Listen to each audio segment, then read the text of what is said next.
Today at 1, 6 cases of the new Omicron variant of coronavirus have been identified in Scotland. 4 are in Lanarkshire, 1 in Greater Glasgow and the other in Clive. The First Minister, Nicola Sturgeon, says she won't shy away from difficult decisions to keep people safe. There is no doubt that this presents potentially the most challenging development in the course of the pandemic for quite some time. In England, approval is expected to be given for all adults to have COVID booster jabs to help protect against the new variant. The World Health Organization says Omicron shows the world is still confronting the most serious health crisis in a century. Also this lunchtime, more than 60,000 homes in Scotland and the northeast of England remain without power after Storm Arwen. Memorial service for Police Sergeant Ratana, shot dead in a custody centre in Croydon last year. And the British socialite Ghislaine Maxwell, a close associate of the convicted paedophile Jeffrey Epstein, goes on trial in New York for sex trafficking. And coming up on the BBC News Channel, it's official. The new man in charge at Old Trafford is Ralph Rangnick, as he's announced as the new interim boss at Manchester United.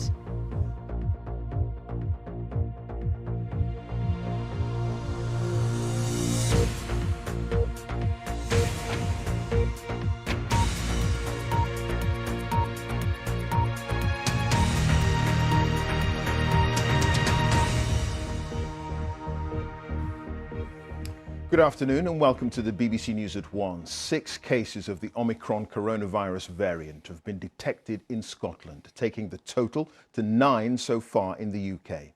The Scottish and Welsh First Ministers have written to Boris Johnson calling for tougher travel restrictions. Meanwhile, approval is expected to be given by the UK's vaccine advisory body later today for all adults to have booster jabs. They're currently being offered to the over 40s, frontline health and social workers, and those with certain health issues. From tomorrow, face masks will be required in shops and on public transport in England to combat the new variant. Our first report today is from our health correspondent, Dominic Hughes. Testing is the key to monitoring the spread of the new Omicron variant. Cases in England and now Scotland have already been identified and more are bound to follow. This morning, Scotland's First Minister, Nicola Sturgeon, was urging caution, calling for tougher rules on self-isolation and travel and working from home where possible. Firstly, get vaccinated. It is the single most important thing we can do to protect ourselves and each other. Secondly, test for COVID regularly. As I said, we will be increasing testing in areas where the new variant has been identified. But for all of us, wherever we are, even if we're feeling fine, regular lateral flow testing is a really important way of finding out if we might have the virus. In England, so far 3 cases have been found in Nottingham, Brentwood in Essex and central London. In Scotland, 4 cases have been identified in Lanarkshire and 2 in the Greater Glasgow and Clyde area, not all of them related to foreign travel. All close contacts of suspected cases will be advised to self-isolate for 10 days, regardless of their vaccination status. There's a lot we still don't know about the new variant, what protection the existing vaccines can offer, how contagious it is, and the extent to which it makes people sicker. And experts say it will take some time before those questions can be answered. We may start to get an indicator from South Africa of whether the increase in cases is leading to an increase in deaths, but we won't really have the sort of detailed information that we developed for Delta and Alpha, which only became available when it was widespread in the UK. Concerns about the new variant have led the government in England to reintroduce some measures. From tomorrow, face masks will be compulsory in shops and on public transport, bringing England into line with the rest of Britain. Masks are also required in pubs and restaurants in Scotland and Northern Ireland. Staff and secondary school pupils in Year 7 and above are also being advised to wear masks in communal areas. In Scotland, that rule applies in class as well. Proportionate measures, they're balanced measures which hopefully will buy us the time by slowing down the seeding and the spreading of this new variant, to give our scientists time to understand exactly how it behaves. Is it more transmissible? Is it more dangerous? And how does it interact with the vaccine? And we hope to understand that within the next few weeks a lot more clearly. So what next? The independent panel that advises the government on the vaccine rollout is expected to make an announcement on whether it will recommend an expansion of the booster programme. That could mean cutting the time between the second vaccine jab and boosters and extending the programme to the under 40s. Inevitably, everybody will be offered a booster, but what we want to do is make sure that it's done in sensible order so that those that are most vulnerable from this infection can get boosted and their natural immunity levels can go up. This might feel like familiar territory when the Alpha or Kent variant started to spread this time last year. But the really important questions are just how severe an illness the new variant can cause and whether the vaccines keep on working. Those answers will dictate how the next few weeks and months pan out. Dominic Hughes, BBC News. Well, our medical editor Fergus Walsh is here. Dominic Hughes, at the end, they're raising important questions about whether or not the vaccines are going to be able to deal with Omicron and so on. More cases found in Scotland, likely to be more across the UK. How concerned should we all be about this? I'm going to sound like a scratch record here for the next couple of weeks, I'm afraid, Clive. We don't know, and all the action that's being taken both in the UK and globally at the moment is precautionary because the South African authorities moved so fast and identified this so quickly. On paper, this variant looks like the worst we've seen. It's got lots of mutations in the spike protein, and that's the bit of the virus on which all the vaccines create immunity. But all the vaccines are also based on that original Wuhan strain, and despite the alpha, beta, gamma, delta variants, they all still work really well.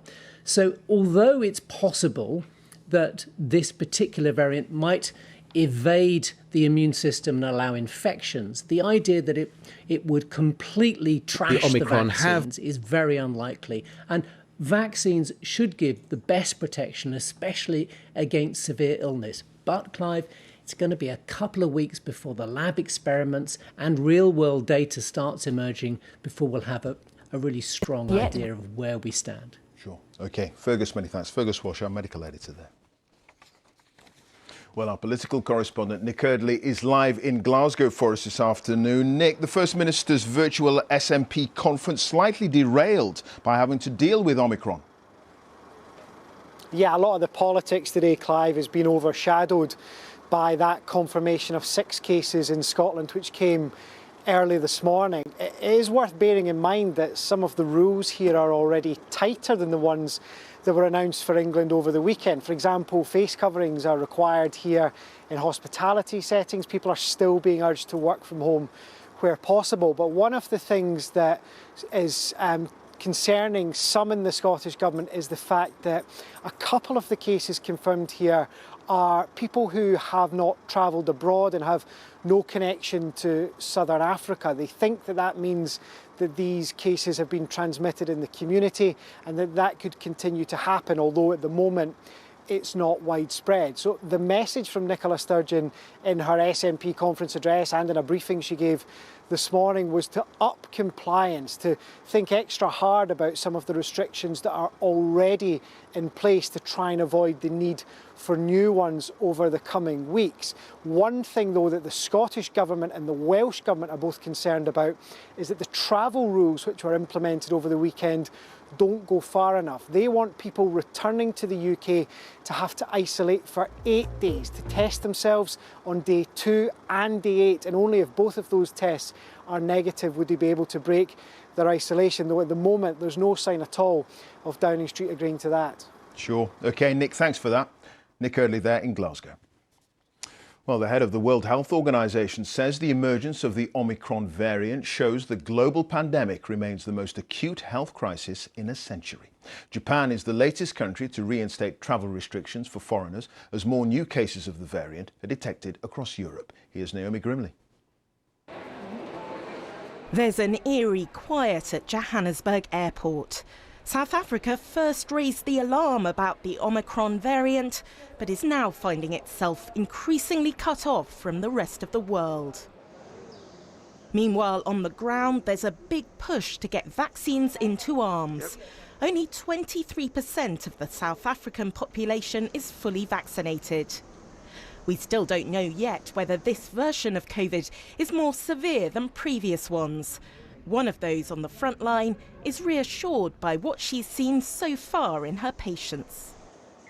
For now, we are at primary care level, seeing patients, what we call mild symptoms, that we can treat at home, that would be most probably not requiring ICU admission or hospital admission. Amsterdam is one of the world's cities now discovering cases. 13 people were found to have it after flying in from South Africa. The police even had to arrest a couple who tried to escape from a quarantine hotel. Portugal has also announced it's got 13 cases. All involve a local football club where one of its players had recently returned from a South African trip. Many countries don't want to take any chances at all. Switzerland has toughened its quarantine requirements. Britons entering the country must produce a negative test and quarantine for 10 days. Morocco is stopping all international flights, and Japan, where COVID infections are low, is doing something similar. We will ban all entries of foreign nationals from all over the world as of November 30th. The head of the World Health Organization has been saying for months that better vaccine coverage everywhere is the only way to get out of this global emergency. His frustration is now more obvious than ever. We shouldn't need another wake-up call. We should all be wide awake to the threat of this virus. But Omicron's very emergence is another reminder that although many of us might think we're done with COVID-19, it's not done with us. There's no doubt the world has reacted quicker than it did with the Delta variant, which emerged in India earlier this year. The UK is chairing a G7 meeting of health ministers today to work out what concerted action is needed. But whatever the variant involved, everybody knows this crisis is a long way from over. Naomi Grimley, BBC News. Well, our transport correspondent Katie Austin is here now. Katie, many were looking forward to an easier time travelling, but all the progress seems to have stopped now. Well, yes, the big change coming in tomorrow is that from 4 o'clock in the morning, anybody arriving into the UK will have to take a COVID PCR test on or before the second day of their arrival into this country. Airlines say the government should be providing them free of charge because they're saying it's really difficult for a lot of people, especially those who are currently abroad, to arrange this extra testing very quickly because previously they would have only had to take a lateral flow test. And if you're planning on going anywhere from the UK anytime soon, it's really worth checking what the rules are in your destinations because, as we've been hearing, an increasing number of countries have been increasing their restrictions. For example, from Wednesday, Spain is saying that anybody arriving into Spain from the UK who's over 12 will have to prove they've been vaccinated. Switzerland is going further. UK arrivals will have to self-isolate for 10 days. Meanwhile, some Brits are still trying to get home from the southern African countries which are now on the UK's red list. Some of them have been saying they're struggling to book into a government-approved hotel quarantine facility on the day their flight arrives. The government is advising travellers to keep checking back regularly or try and book for a different date. And it says it will be increasing the capacity available for hotel quarantine. Sure. OK, Katie, thank you. Katie Austin there, our transport correspondent. And there's more analysis and the very latest developments on our website. Just go to bbc.co.uk/news and follow all the links. Tens of thousands of people have spent another night without power as temperatures drop to as low as -6 in some parts of the UK. Yellow ice warnings remain in place for much of Scotland, England and Wales, with some schools closed and rail services cancelled, as Lakshmi Gopal explains. The impact of Storm Arwen continues. Snow, ice and gusts of up to 100 miles an hour caused severe damage, with thousands of people facing a fourth day without power. Worst hit is the northeast of Scotland, where a major incident was declared. Your viewers will remember Beast from the East in 2018. This is 3 times worse than that, and probably some of the worst conditions we've seen for the electricity network, certainly, in about 15 years. Hundreds of thousands of homes across the country were without electricity for much of the weekend. It's been tough. We've got a couple of kids, 1 9, 1 6. So it's been quite hard work. Luckily, my father-in-law lives about half a mile down the road. So we've been able to camp out down at his and have a few cups of tea and things like that. But yeah, a bit of a nightmare not having any lights and no heating. It's been freezing and I've got 2 young kids, so we've had nothing to do and nowhere to go. It's been really cold and awful. It's warned pockets of Aberdeenshire could potentially be without power into Wednesday. Vaccination clinics in the area have been cancelled today and schools are closed today and tomorrow. Northern Power Grid said North East England's network experienced its worst damage in 20 years. Following heavy snowfall, more than 60 customers and an Oasis tribute band have been trapped at a pub in the Yorkshire Dales since Friday night, when the only road in and out was blocked. To be honest, they've been absolutely lovely, and the cliche saying that I've been saying is they came as strangers and a lot of them are leaving as friends. And we're talking about a reunion next year. Last night was the coldest this season so far. Temperatures fell as low as around -9 degrees Celsius, recorded in Cumbria. Gritters were out in the early hours. This has been the busiest weekend so far of the season. The road temperatures got down to -4 degrees last night. Our drivers have been out this morning since 4 o'clock, treating the network, the roads and the cycleways and the footways across the city of York.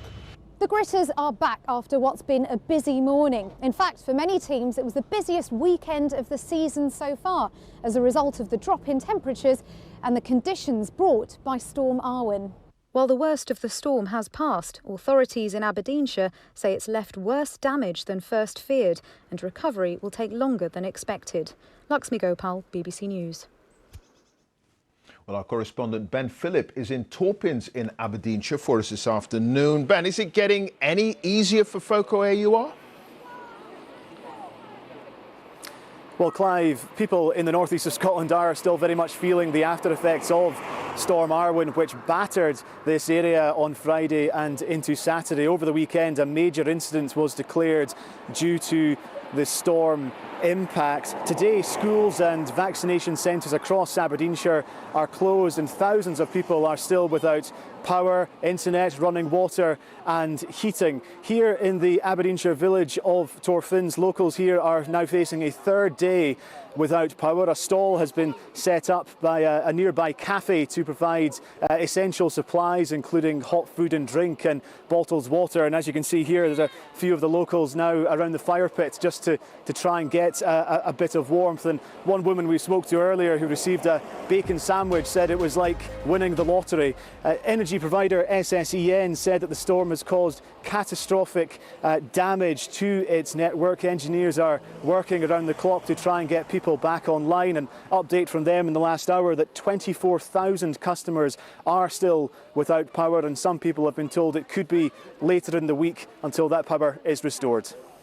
Ben, thank you for that. Ben Phillip there in Torfins in Aberdeenshire. A teenager has been remanded in secure accommodation, charged with the murder of a 12-year-old girl. Ava White was stabbed in Liverpool city centre on Thursday. She was out with friends to watch the Christmas lights being switched on when she was attacked. The boy, who's 14, cannot be named because of his age. He's due to appear at Liverpool Crown Court on Wednesday. A man accused of murdering the police community support officer Julia James will face trial in May. Ms James, who was 53, was found with fatal head injuries by a wood near Dover in April. 21-year-old Callum Wheeler denies murder. The trial will be heard at Canterbury Crown Court. Now, the Labour leader, Sir Keir Starmer, is carrying out a reshuffle of his front bench team. Our political correspondent, Chris Mason, is at Westminster. A bit of drama then, Chris. Yeah, just a bit of drama, Clive. Quite something this morning. So Angela Rayner, Labour's deputy leader, was giving a speech mid-morning about parliamentary standards. Her attempt to weaponise this row of the last couple of weeks and pin it on what she sees as Conservative corruption. But within minutes of her standing up and starting that speech, rumours started flying around on social media that there was a reshuffle underway on Labour's front bench. I asked Angela Rayner about that as soon as she sat down. She was clearly not particularly aware of what was going on. Here was her reply. Look, I don't know the details of any reshuffle. I've been concentrating on the job that I'm doing at hand, and I think that's really important. You know, the Labour Party, the challenge to us is to show that we're a government in waiting, and I think that's what the public expect of us. That was her answer to one of the questions coming from journalists. There were repeated questions along the same lines. What do you make of this reshuffle? The answer was she didn't know a great deal about it. Afterwards, we learnt that, yes, they had a conversation, Angela Rayner and Keir Starmer, this morning, but that didn't really amount to being consulted as far as Team Rayner were concerned. And so, yet again, transparently and publicly, dysfunction between the leader of the Labour Party and her directly elected, his directly elected deputy. It's not a post that Keir Starmer can sack Angela Rayner from. Those tensions very evident. What about the reshuffle itself? Well, we don't know a great deal about it. Probably learn a bit more this afternoon. OK, Chris, thanks for that. Chris Mason there at Westminster. It is 1:20. Our top story this lunchtime. 6 cases of the new Omicron variant of coronavirus have been identified in Scotland. The First Minister, Nicola Sturgeon, says she won't shy away from difficult decisions to keep people safe. And a memorial service, tributes to the Met Police officer Matt Ratana, who was killed in Croydon last year. Coming up on the BBC News Channel, Arsenal's reluctant star Vivian Miedema is named BBC Women's Footballer of the Year. The Netherlands and Women's Super League all-time leading goal scorer says the fans voting for this award makes it extra special.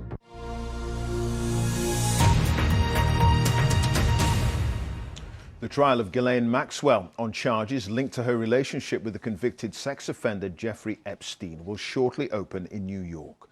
She denies trafficking and grooming underage girls. Ms. Maxwell, who's 59, is the youngest daughter of the disgraced media tycoon and former MP Robert Maxwell. Neda Tawfiq reports now from New York. Ghislaine Maxwell and Jeffrey Epstein attracted friends in high places, increasing the intrigue around the duo. His death in 2019 under unusual circumstances only raised more questions, leaving behind a dark cloud of mystery. The fallen heiress's trial may yet provide the most explicit details to date. In this indictment, Ghislaine Maxwell is charged with sex trafficking and recruiting and grooming 4 underage girls for Epstein to abuse from 1994 to 2004. What the jury here in New York will have to decide is whether she's being made a scapegoat for Epstein or if she was his chief enabler. That abuse included sexualized massages. These sexualized massages developed into sexual encounters for which Maxwell, in some instances, was present and participated. Ghislaine Maxwell's life before she met Epstein was very different, but not without its own drama. She was the youngest child of the late disgraced newspaper baron Robert Maxwell. Part of her appeal to Epstein was her circle of rich and famous friends, including Prince Andrew. Her trial comes at a very inconvenient time for the royal, as he fights off his own separate civil lawsuit by one of Epstein's most outspoken accusers, Virginia Giuffre. Ghislaine tells me that I have to do for Andrew what I do for Jeffrey. And that made me sick. I just didn't expect it from royalty. She said Epstein and Ghislaine Maxwell forced her to have sex with the Duke of York when she was just 17 in London, New York, and the U.S. Virgin Islands. Prince Andrew has previously denied all of the allegations, but his attempts to put the scandal behind him have so far failed. Ian Maxwell says at least one sibling will be present every day of his sister's trial. It is impossible for me to think that she would have been engaged in these really horrendous charges that she's now facing. It doesn't stack up in any single way. And all those people who do not know her, but who have some regard for the system of justice that operates in the United States, they should suspend their judgment. Her case is expected to last 6 weeks, after which her fate is in the hands of the jury. Neda Tawfiq, BBC News, New York. Well, our correspondent Michelle Fleury is outside the courthouse in New York where the trial will take place. Michelle, what are we expecting today then?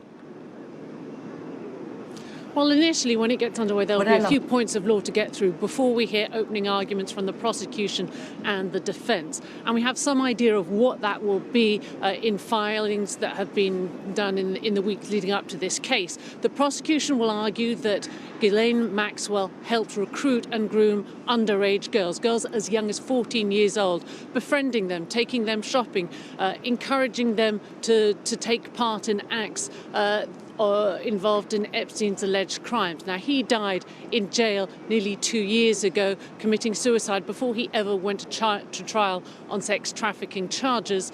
For many of his victims, this is the trial he never had. It has all of the ingredients of a high-stakes drama, from sex, power, money and fame. But for Ghislaine Maxwell, this is the fight for her life, because if found guilty, she faces up to 70 years in jail. OK, Michelle, thanks for that. Michelle Fleury there in New York. New figures show more than 17 million people in the UK have now used the Buy Now, Pay Later company to make an online purchase. Now, the schemes allow consumers to manage spending either by postponing their bill for a short while or splitting it into more manageable payments over time with no interest. But critics say users too easily end up in debt and tougher rules are needed. Child payments in Scotland will increase to £20 per week from April. Nicola Sturgeon made the announcement in her keynote address at the SNP virtual conference. The First Minister said more than 100,000 children under the age of 6 would benefit and said the move was the boldest and most ambitious anti-poverty measure anywhere in the UK. And then there's the doubling. Yes, the doubling of state-funded early years education and childcare. Every 3- and 4-year-old and 2-year-olds from the most vulnerable backgrounds are now entitled to the same number of hours in early year settings as older children get in school. This policy saves parents thousands of pounds a year, but much, much more importantly, it gives children the best start in education. A memorial service has been held for the police sergeant Matt Ratana, shot dead in a custody centre in Croydon last year. His colleagues in the Metropolitan Police remember him as a unique character who was larger than life, and he loved rugby and motorbikes, and whose best asset was his ability to talk to anyone. Here's our Home Affairs correspondent, Daniel Sanford. On a crisp London morning, walking along silent streets lined by police officers, Sergeant Matt Ratana's partner, Sue Bushby, accompanied by the Commissioner Cressida Dick and the Home Secretary Priti Patel. On their way into the memorial service in the Guards Chapel, they met police dogs from the Ratana litter, named after the custody sergeant killed on duty last year. A New Zealander and a keen rugby player, Sergeant Ratana was shot dead inside Croydon Custody Centre in South London. A man has been charged with murder.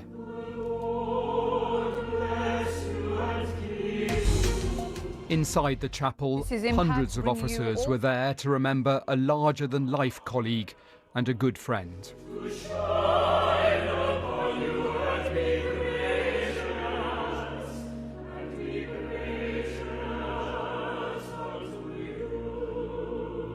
Matt was a leader, a coach, a mentor, an inspiration. Human, compassionate, decent. Kind, fun, generous. A brilliant teammate and a brilliant partner. Sergeant Ratana's partner then read a poignant poem. I thank you for the love that you have shown, but now it's time I travelled on alone. So grieve for me a while if grieve you must. Then let your grief be comforted by trust. Some of Sergeant Ratana's closest colleagues recalled their time with him in the force. There's still those people that when you open the door and walk in the custody suite or walk in the office, you think, oh, today's going to be a good one. And Matt was top of the list of those people. If you worked with Matt, you felt safe. And he had that, I can't quite put it into words, but he had the ability to make police officers and the public just feel safe purely by his presence there. If the world was full of Matt Ratanas, the world would be a better place. It's a tragic loss to the service. People couldn't help but like him, even if they were anti-police, they would love Matt Ratana. The questions about how he came to be shot dead inside a police station are yet to be resolved. But today was about remembering Sergeant Matt Ratana. Daniel Sandford, BBC News. Prince Charles has arrived in Barbados for a ceremony marking the removal of the Queen as head of state. From midnight tonight, the island nation will formally become the world's newest republic. The Governor-General, Sandra Mason, will be inaugurated as the first president, but Barbados will remain in the Commonwealth. And a damn sight warmer in Barbados than it is here, Louise Leah. It's cruel, isn't it? Really cruel.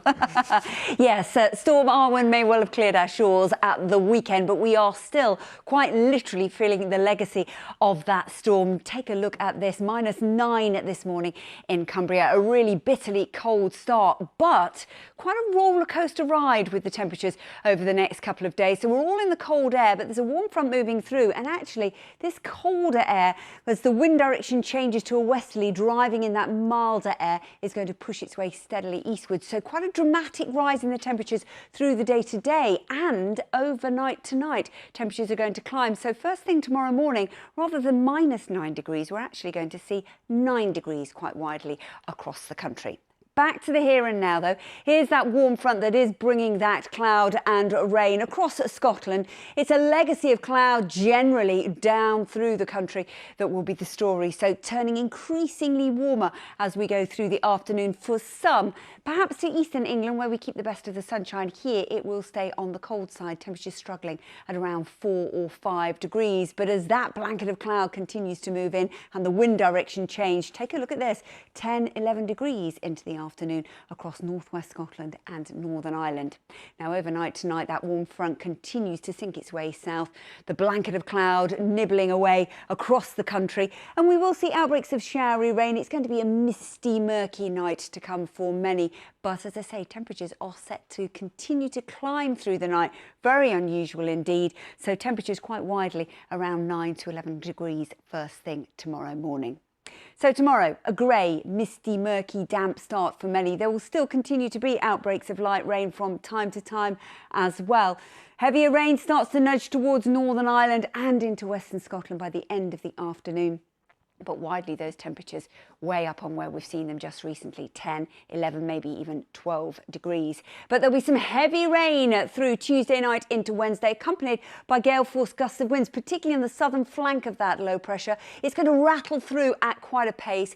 And once again, the temperatures are set to fall away as the northerly wind returns. And so basically what that will mean is on Wednesday, the heaviest of the rain will clear during the daytime, but a case of sunny spells and scattered showers. And yes, those showers across the north of Scotland and northeast England could turn increasingly wintry once again, as here those temperatures struggle. We might just cling on to double digits into the far south. But Thursday will be a quieter but colder day, still with the risk of some wintry showers into the far north. So we're going going to be all over the place over the next couple of days with the feel of the weather. Clive. OK, Louise, thank you. Louise Leah there.